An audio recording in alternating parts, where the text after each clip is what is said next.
Hello, I'm Georgina Wilkins and I work as an evidence synthesis specialist at the National Institute for Health Research Innovation Observatory.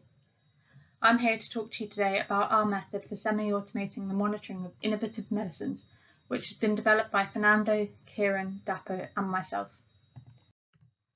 I would like to acknowledge that the NIHR Innovation Observatory is funded by the National Institute for Health Research, and that the views expressed are those of the authors and not necessarily those of the NIHR or the UK Department of Health and Social Care.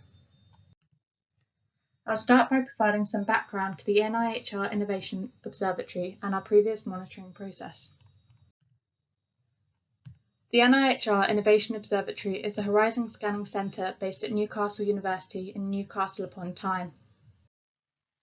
We have health technology assessment stakeholders in England, including the National Institute for Health and Care Excellence, National Health Service England Improvement, and NHS Accelerated Access Collaborative that are interested in technologies or innovative medicines that are in Phase 2 or Phase 3 clinical trials. However, there are thousands of pharmaceutical companies developing even more thousands of technologies that may be of interest to our stakeholders. We therefore collect intelligence on these technologies which we deliver to our stakeholders so that they can make informed decisions on which technologies may be of interest to the UK market. This intelligence includes details about the technology or innovative medicine, such as innovation, the targeted indication or population, regulatory awards or designations, clinical trial data, and marketing authorization information. This gathering of intelligence is called horizon scanning and is a strategy used to identify new or emerging health technologies that have the potential to affect health, health services, or society. These are identified through sources such as trial registries, horizon scanning databases, and through company contact. These technologies are then added to our database and monitored every 3 to 12 months based on intelligence, which is gathered through trial data, company contact, and press releases. Then, 3 years before marketing authorization in the UK or the EU, we notify key health technology assessment stakeholders in England of these technologies and disseminate their innovation through reports or briefings. In order to standardise the monitoring process, we developed a standardised monitoring framework in the form of a monitoring workflow. This workflow assisted analysts in the manual monitoring of records and ensured technologies were reviewed every 3 to 12 months based on trial and marketing information. Technologies on the database were checked for special designations and marketing information. If there was marketing information, we notified our stakeholders of these technologies 3 years prior to license, and if not, we monitored these technologies. The review process differed slightly depending on whether the technologies were linked to Phase 2 or Phase 3 clinical trials. For Phase 3 trials, the status of the clinical trial was checked. If terminated, suspended or similar, development was investigated through searches and company contact, and if ongoing, the trial primary completion date was checked. If within 12 months of completion or if completed, trial results were then searched for. And whether there were results or not, we then would check the EMA website for marketing plans and would reach out to the company through their website or directly to check for marketing information. This would then follow the previous flow for notifying stakeholders, and as you can see, based on the available information, records were reviewed every 3, 6 or 12 months. For Phase 2 trials, the status of the clinical trial was also checked. If ongoing, the trial primary completion date was checked, and if less than 6 months from completion, or if completed, trial results were then searched for. Whether there were results or not, we would search for further studies such as Phase 3 trials, and we would also check for marketing plans in some cases. This would then follow the previous flow for notifying stakeholders, and as you can see, based on the available information for Phase 2 trials, technologies were reviewed every 6, 9 or 12 months.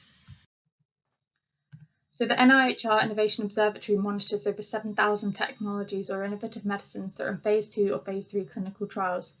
These numbers are ever increasing, and there are significant uncertainties in clinical and regulatory pathways, which have been further impacted by Brexit and the COVID-19 pandemic.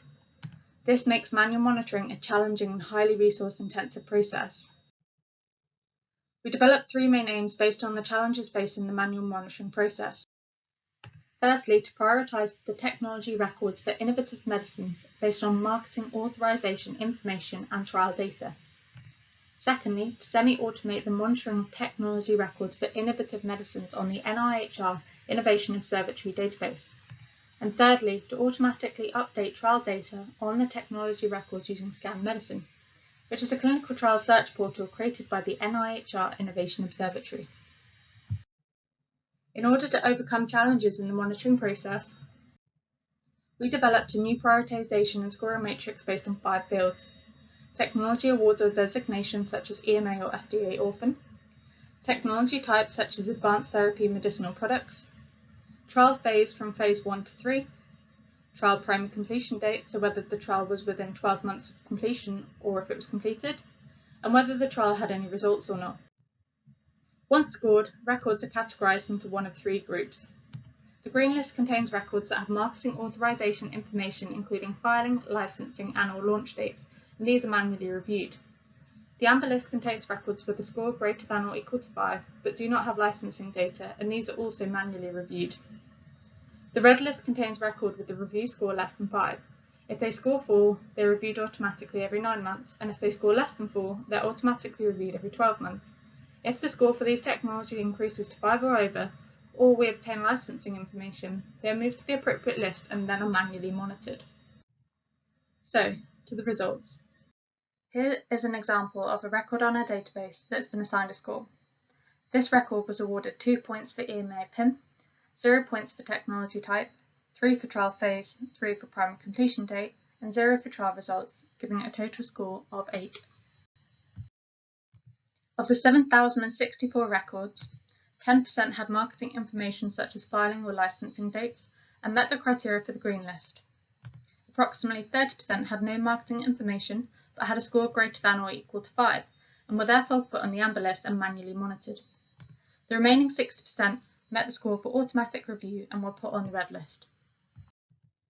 Therefore, to conclude, a scoring matrix was created based on the previous manual monitoring framework using technology awards and types as well as trial information. This scoring matrix allowed us to categorize the 7,064 technologies into 3 lists for either manual or automatic review. This has meant that 60% of records in the database are now automatically reviewed every 9 or 12 months and the remaining 40% are monitored manually. This has meant that analyst monitoring lists have been reduced by between 63 and 82%, and anecdotally this has saved me approximately 1.5 days' work. As it is crucial that technology records contain the most up-to-date information in order to be scored accurately, the trial data is being automatically updated by Scan Medicine. Looking forward, there are limitations to the work which may be addressed. For example, the work is currently based on our health technology assessment stakeholders, and therefore the criteria are based on their priorities. This may be amended based on emerging information or if we were given new stakeholders. There is also the potential that a record that scores less than 5 may be brought to market sooner than expected, for example if it has a pivotal phase 2 trial. This makes it essential to hold pipeline meetings with companies to discuss all technology records regardless of score. Future work includes further testing to ensure the scoring matrix is accurate and appropriately prioritizes technologies. This may mean adding further parameters to ensure the scoring system is precise. Thank you for listening.